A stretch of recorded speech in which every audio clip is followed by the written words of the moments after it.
Hello नमस्कार दोस्तों, कैसे हैं आप सभी और कैसी चल रही है आप लोगों की तैयारियां। तो महिला और बाल अपराध का टेस्ट नंबर 4 आज हम करने वाले हैं।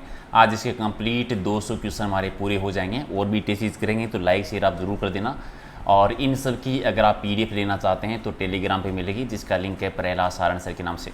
और राजस्थान पुलिस की एग्ज़ाम से पहले जैसे रिवीजन करना चाहते हैं, प्रैक्टिस करना चाहते हैं, तो एक ऐप है एग्जाम नगरी के नाम से, डाउनलोड कर लेना। ये नाम आपको सर्च करना है, इस प्रकार का आपको लोगो दिखेगा और वहाँ पर टेस्ट सीरीज़ में आपको बहुत सारे 15 आपको मॉडल पेपर मिलेंगे।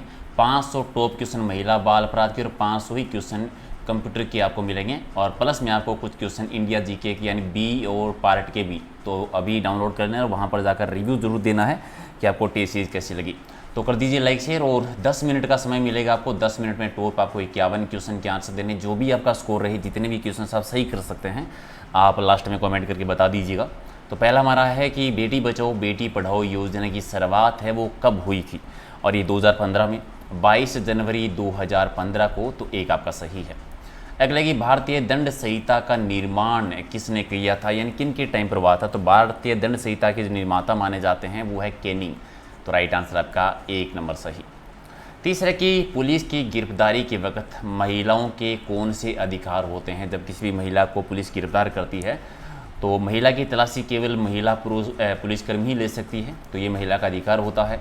गिरफ्तारी के वक्त महिला कांस्टेबल होना जरूरी है, ये भी महिला का अधिकार है। और विशेष परिस्थिति के अलावा रात्रि में गिरफ्तारी नहीं हो सकती, महिला को रात्रि में गिरफ्तार नहीं किया जा सकता, सिर्फ विशेष परिस्थिति में ही कर सकते हैं, तो ये भी है। तीनों ही अधिकार महिला के, तो उपयुक्त सभी हो जाएगा डी आपका। और राज्य महिला आयोग के सदस्यों की नियुक्ति कौन करता है। तो राज्य महिला आयोग के सदस्यों की नियुक्ति करते हैं राज्य और बाल विकास मंत्री, डी आपका सही। घरेलू हिंसा के विरुद्ध महिला संरक्षण अधिनियम 2005 के अंतर्गत टोटल कितनी धाराएं और कितने अध्याय आते हैं। एक तो ये कि घरेलू हिंसा के विरुद्ध महिला संरक्षण अधिनियम कब का है, 2005 का। टोटल 37 धाराएं हैं और 5 अध्याय हैं, बी आपका सही। भारतीय दंड संहिता की कौन सी धारा है वो सामूहिक बलात्कार से संबंधित है। तो धारा 376 डी आती है, यानी डी आपका सही। और अभिरक्षा आदेश से संबंधित धारा कौन सी है। तो अभिरक्षा आदेश धारा 21 में आता है, धारा 21 में, तो एक आपका सही है। अगला है कि महिलाओं के खिलाफ होने वाले अपराधों में कौन कौन से अपराध शामिल हैं। तो घरेलू हिंसा, ये भी महिला अपराध में आता है, बलात्कार भी आता है, और कार्यस्थल पर छेड़छाड़, तो ये भी तीनों ही जो आते हैं। तो राइट आंसर हो जाएगा उपयुक्त सभी जो है ये महिलाओं के खिलाफ होने वाले अपराध में शामिल हैं। निर्भया अधिनियम जो है ये कब लागू किया गया था, ये हुआ था 2012, यानी एक आपका सही। और महिलाओं को कानूनी सुरक्षा दिलाने के लिए राष्ट्रीय महिला आयोग की स्थापना की गई थी, किस वर्ष की गई थी।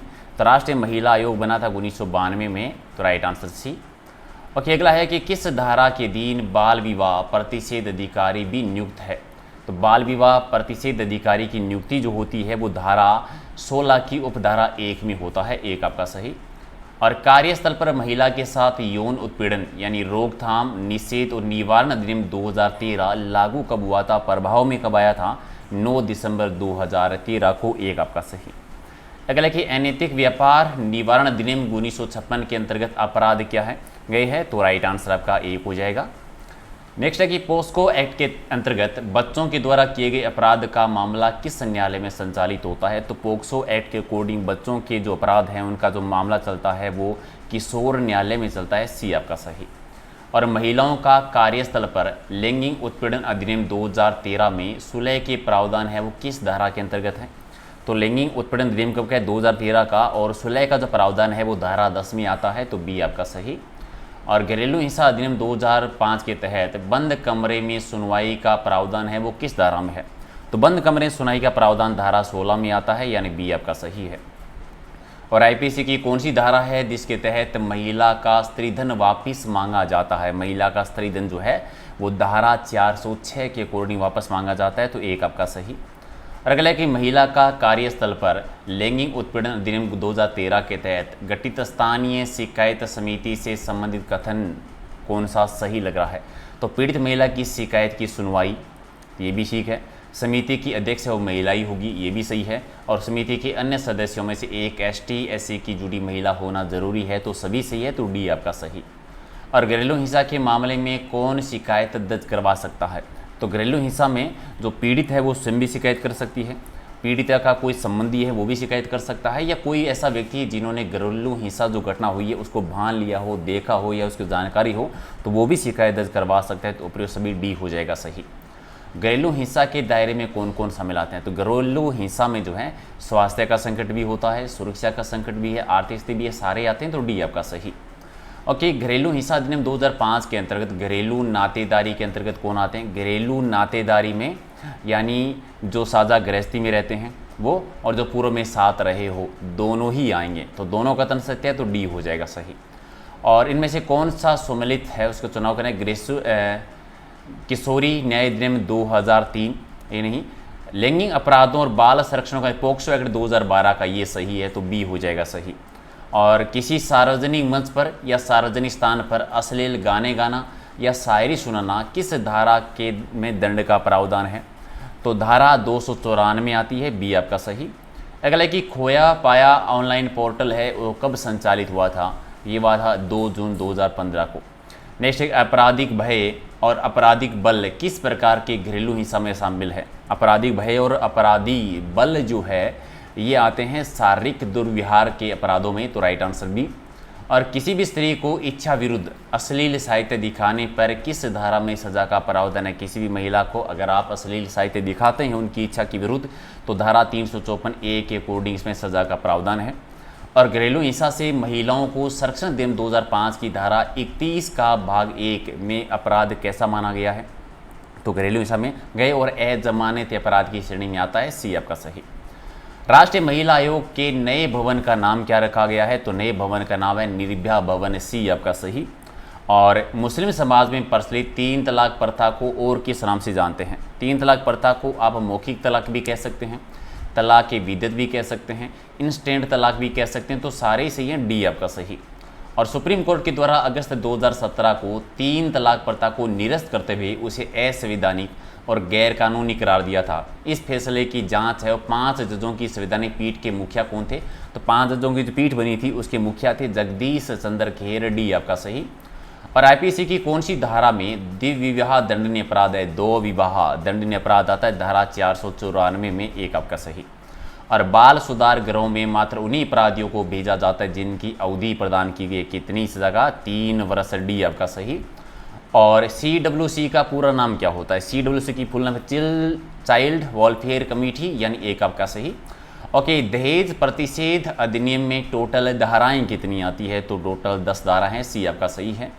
अगला कि राजस्थान में मुख्यमंत्री महिला हेल्पलाइन का टोल फ्री नंबर क्या है? टोल फ्री नंबर आता है 181 181, एक आपका सही।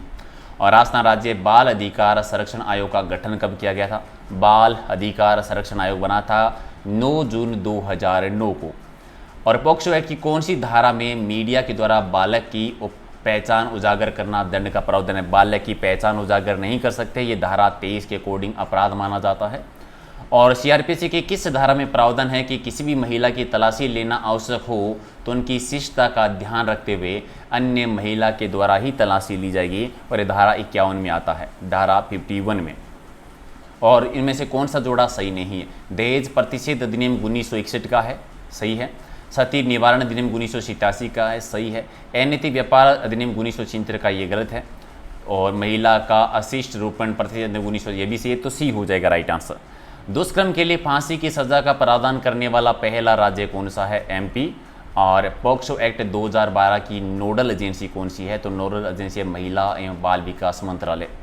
अगला कि किशोर न्याय बोर्ड का कार्यकाल जो है कितने वर्ष का होता है? किशोर न्याय बोर्ड का कार्यकाल होता है 3 वर्ष का, सी आपका सही। अगला IPC की धारा 375 में कितने खंड आते हैं? 375 में टोटल 7 खंड है। अगला है कि पोक्सो अधिनियम की धारा 5 का संबंध किससे? धारा 5 जो है ये बच्चे के इलाज से संबंधित है। और बाल श्रम को रोकने के लिए राज्य को निर्देश किस अनुच्छेद में? तो राज्य को निर्देश दिए गए हैं राज्य के नीति निर्देश तत्वों में, अनुच्छेद 39E में 39E, यानी बी आपका सही। और दहेज लेना और देना अपराध है, ये किस धारा के अंतर्गत आता है? तो धारा लेना और देना अपराध 3 के अंतर्गत। और संरक्षण अधिकारी की नियुक्ति कौन करता है? तो ये नियुक्ति की जाती है राज्य सरकार करता है। अगला है कि बाल विवाह मुक्त राजस्थान साझा अभियान की शुरुआत कहाँ से? बाल विवाह मुक्त राजस्थान साझा अभियान की शुरुआत है वो जयपुर से, तो राइट आंसर सी है। अगला है कि पॉक्सो एक्ट के अनुसार किसी भी बालक ने अपराध किया है तो उस पर मामला कौन से न्यायालय में चलाया जाएगा, तो किशोर न्यायालय में चलाया जाता है। और अगर शादीशुदा महिला की मौत संदिग्ध परिस्थिति में होती है तो ऐसा शादी के 7 साल के दौरान हो तो पुलिस आईपीसी की किस धारा के तहत केस दर्ज करती है, तो धारा 304B के अकॉर्डिंग केस है वो दर्ज किया जाता है। तो ये थे 50 क्वेश्चन, आपने कितने सही किए कमेंट करके बताओ। रात को डेली 8 बजे हमारा लाइव टेस्ट होता है राजस्थान पुलिस के लिए, वो भी ज्वाइन करना है। PDF मिलेगी टेलीग्राम पर, ये नाम सर्च कर लेना प्रहलाद सारण सर के नाम से।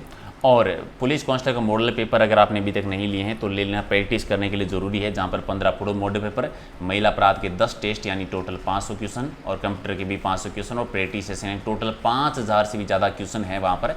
तो एग्जाम नगरी डाउनलोड कर लो, एग्जाम से पहले रिवीजन होना ज़रूरी है। तो कर दीजिए लाइक शेयर और मिलते हैं अगले वीडियो में। Thank you.